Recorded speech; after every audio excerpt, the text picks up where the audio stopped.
Om Vakratunda Mahakaya Surya Koti Samaprabha Nirvignam Kurume Deva Sarvakarisha Sarvada Om Ganganapate Namaha Om Shri Swami Narayanaya Namo Namaha Shri Hari Krishna Maharajaya Namo Namaha Shri Ghansham Maharajaya Namo Namaha Shri Sadgurubhyo Namo Namaha Om. Welcome to SwaminarayanSpirituality.com and the continuing expositions in English on Garada Pratham number 1 Vachanamrut.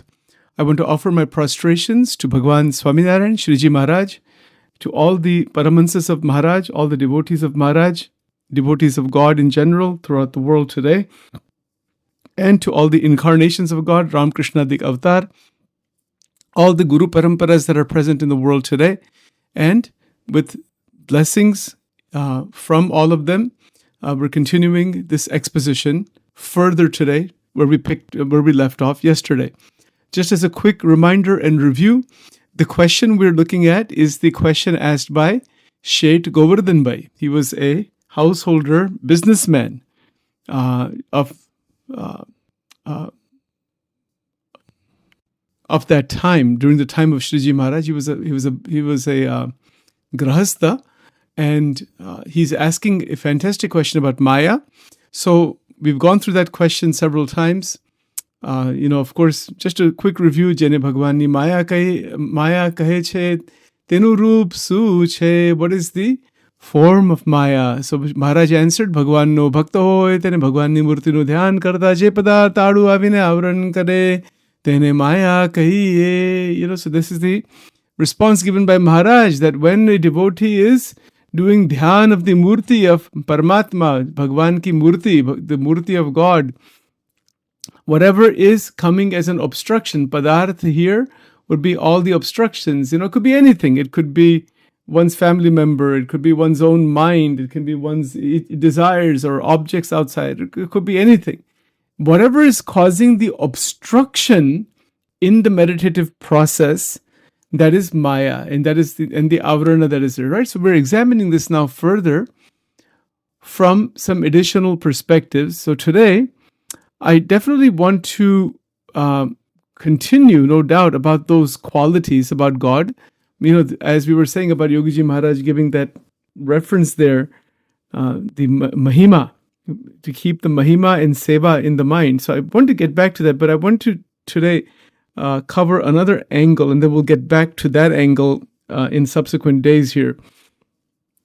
And it is the angle that is generally presented in Vedanta. So Maya in Vedanta, particularly in Advaita Vedanta, is described as illusion or ignorance. And is that something that Shriji Maharaj accepts?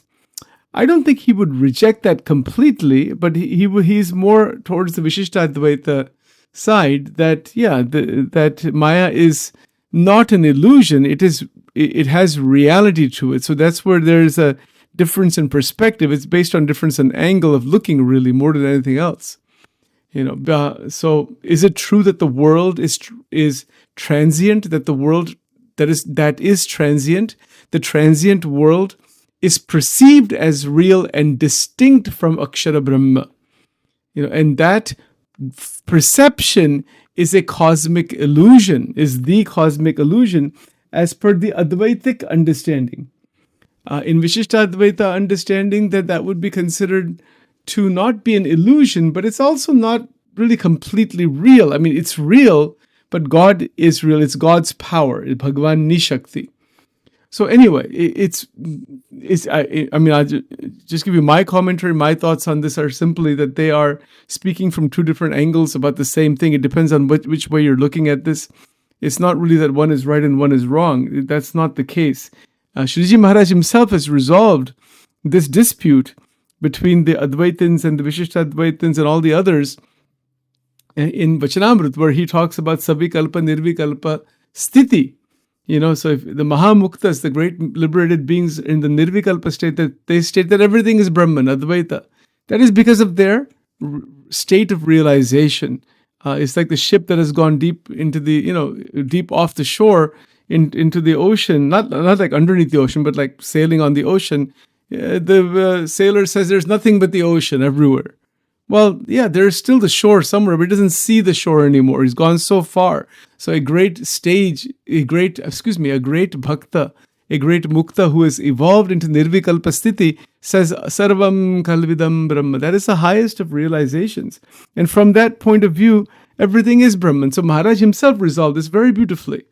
But, you could say that, there's still a difference with Shankaracharya that he thinks that it's just all an illusion. I mean, these philosophical debates don't mean anything at all in terms of realization. The debates are intellectual. Those debates are not going to take anybody anywhere. They're important to some extent, but they're not really the essence here. It's realization. And when a person awakens completely, that's a whole different matter, right? So anyway, our goal is to awaken, not to debate necessarily. All right. So I want to present some points here about Avran Shakti, Vikshep Shakti with regards to Maya. I want to go through this carefully and slowly. All right, so here we go. Sajanand Swami Maharaj ki jai, Swaminarayan Bhagavan ki jai.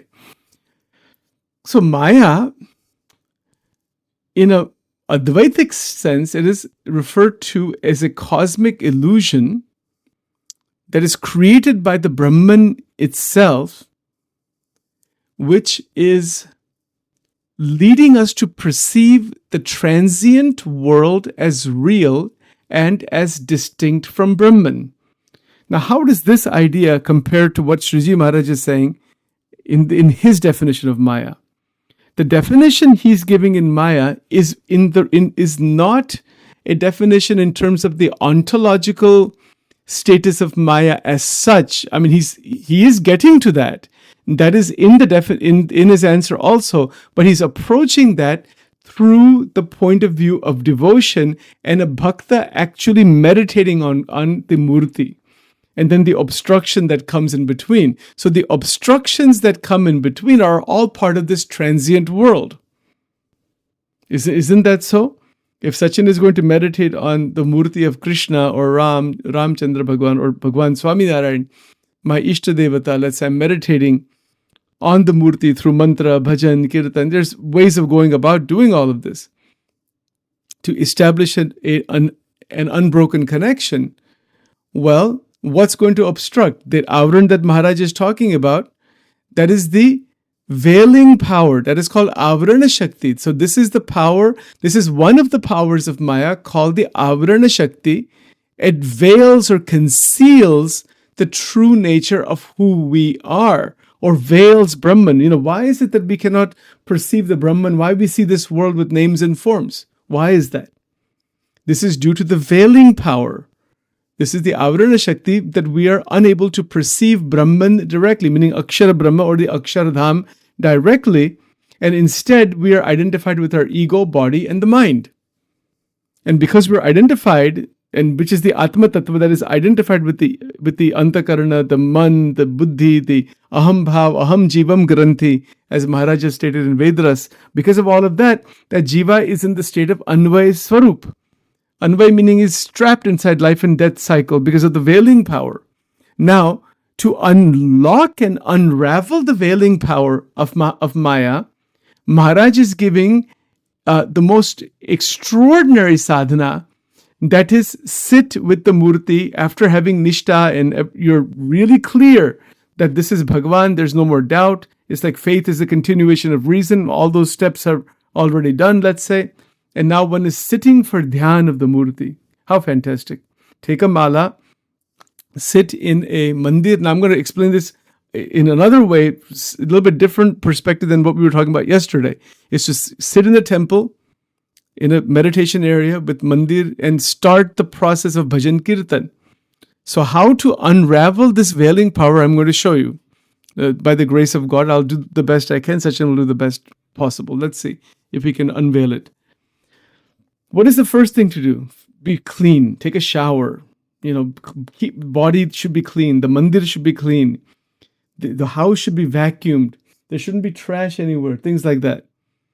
The Arati should be done first. Arati, pujan, some mantra chanting to be done, then bhajan kirtan to be done, like this. These are the initial steps. So it begins this way. Before you can actually sit for dhyan, there are initial steps to be done, even in the path of devotion. Sometimes people think I'm following the path of bhakti. I just need to have love for God. These other things are not important or necessary. And that's not true. They are necessary. That is how one prepares for dhyan. There's preparation. There's preparation for dhyan in bhakti yoga, and there's preparation for dhyan in Ashtanga yoga. The two paths are shown in Garada Pratham 25, and we will talk about them at another time. You see, but the nutshell of that simply is that bhakti bypasses all of those initial stages in Ashtanga yoga and directly works on the mind. But even to do that, there's some preparation. The environment should be clean and pure, and bhavana and real faith, real nishta, shraddha, that Bhagwan is with me. It's not just a stone or just an idol or just an image or just an idea. It's much, much more than that. It is that the murti is Parabrahma himself, made out of stone or made out of wood or made out of it's painted or whatever. Or an enlightened sage is also called murti. But to do dhyan of Bhagwan in the sage, that's another way. Some people like to use that approach also. Anyway, but dhyan is of Bhagwan. All right. So, and then during the time of Maharaj, Pratyaksha Bhagwan, the manifested being that you can recognize, to meditate directly on the manifested enlightened being in general, and specifically the Parabrahman that manifests in human form, as it is believed in the Swaminarayan Sampradaya, that Purna Purushottam Narayan, beyond Akshara Brahma, is Bhagwan Swaminarayan, is Sajanand Swami Maharaj. This is the basic teaching. Maharaj himself stated in Madhya 13, Vachanamrut, that murti that is inside that divine light, Tejne Vishay Murti Che Age E Pratyaksha Maharaj Che. That is the Pratyaksha Bhagwan himself. Right? So these are some ways to kind of understand this. And it is really, really quite amazing. It is really quite amazing because in many, many scriptures in the Swaminarayan Sampradaya, many places by the Paramahansas that Akshardham is described. For example, let me see, there's a Hindi verse here in a scripture called Purushottam Charitra. Purushottam Charitra scripture is written by Kavishwar Dalpat Ram, that is his name. This is written in Hindi and then it's translated into Gujarati also. So I'll try to say this in Hindi here. This is verse number 24 from that scripture, and it is written this way: Brahma Mahal Yah Dham Majara Chaitanyamaya Jihi Teja Apara Tiname Sihasan Shubh Saje Purushottam Prabhu Tiya Biraje. This is verse number 24 from that scripture. So in Gujarati, it is written this way: Adhamma ek Brahma Mohol che, Jenu tej apar tatha chaitanyamaya che, tema ek shubh sihasan shobhe che, tena uppar Purushottam Narayan birajman che. So what the English translation of this would be that in the Akshardham, that is called the Akshara Brahma, is the Dham, is the abode. There is something called Brahma Mahol. So that is Mahol, if you were to translate it literally, it would mean like palace or some castle or palace, something like that. But that's just a more figurative way of putting it. It is the place of residence of Parabrahma. Right? So that is called Brahma Mahol. Jenu tej apar tatha chaitanyamaya. That means that the Dham itself is divine Satchidananda Brahman. No question. But the Brahma Mahol, the place of, where the Purushottam Bhagwan that resides in that Brahma Mahol. Because the way that this is written in verse 24, Ya Dhamma ek Brahma Mahol che. That means that's the Murti of Paramatma actually. And there is tremendous light. Jenu tej apar tatha chaitanyamaya. That means there is no end to the light coming, and it is a chaitanya. That tej meaning, again, this word is not, that tej doesn't mean sunlight or moonlight, it's a divine light. You see, so that divine light is chaitanyamaya. And in that light, there is a Sihasan. This is maybe more allegorical, but it can be also looked at that way, based on one's Shraddha, etc. There's a Sihasan, and that has some other meanings also, that one has reached a completely liberated state. I mean, it has some other meanings. I won't go into that right now. But there is a Shubh Sihasan, Shobhe. So Bhagavan is sitting on the Sihasan, because God can appear in any form. But this is the way Maharaj used to sit on the Sihasan during his time. So he would appear that way inside the Brahma Mahal. Tena Uppar Purushottam Narayan Birajman. So that Purushottam Narayan is seated on that throne. It's the kingly throne. That Narayana, that Parabrahma Narayana is one beyond Akshara Brahman. And that Tattva is beyond Maya. The infinite number of qualities certainly exist, you see, but that power is of Parabrahman. As per Vachanamrut Tattvagnan, the power of all of this Avran Shakti, Vikshep Shakti, all that thing is true, but the reason that exists is because the Jivatma has been in Maya from infinite time. And that's why all of this type of manifestation of Maya exists. Right? So the point is simply that when an individual is doing dhyan, is engaged in upasana through bhajan, kirtan, manan, chintan as a backdrop, and then eventually progresses to that point of holding the murti, that the love for the murti is everything. That murti is so real, murti is so powerful. It is absolutely the whole and soul of the devotees. You see, so that kind of great devotion and love is what the devotee has for the Ishtadevata, for Paramatma.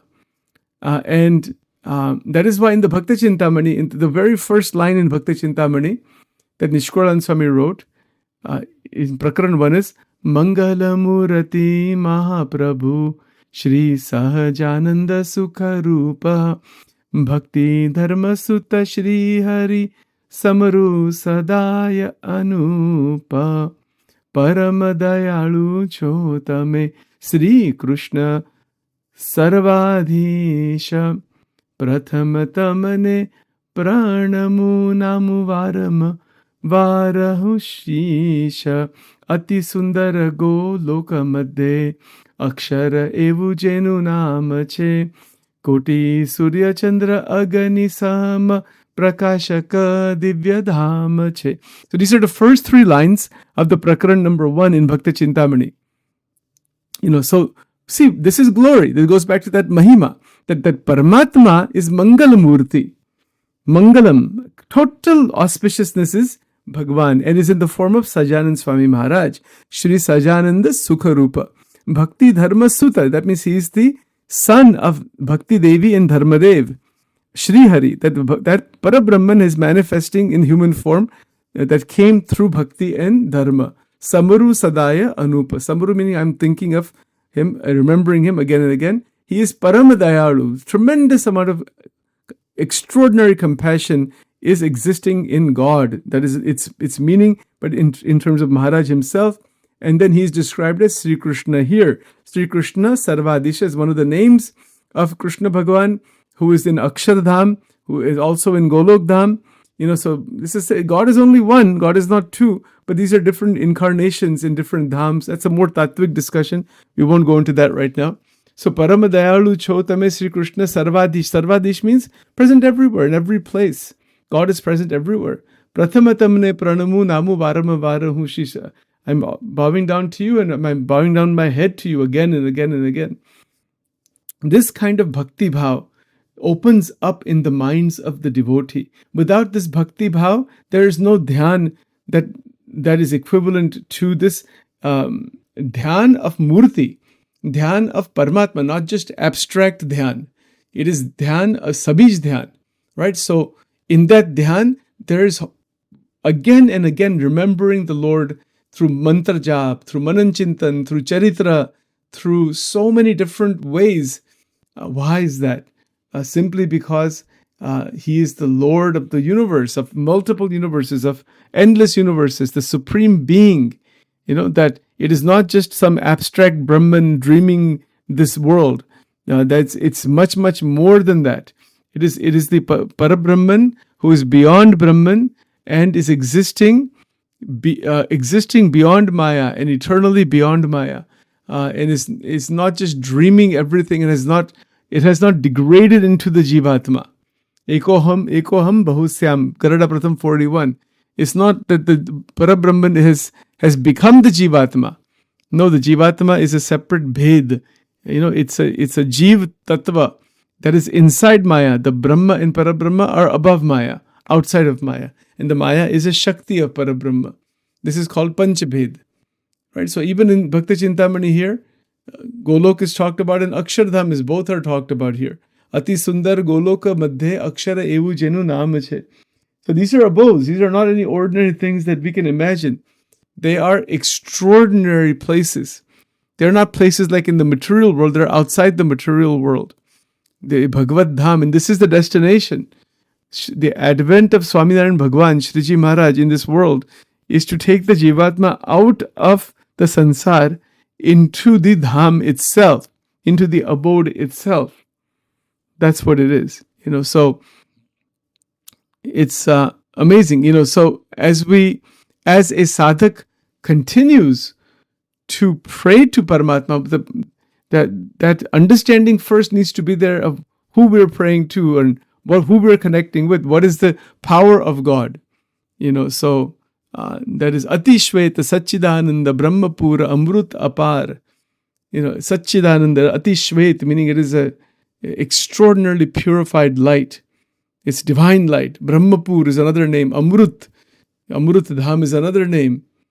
Parampad is another name. Ananda Brahma is another name.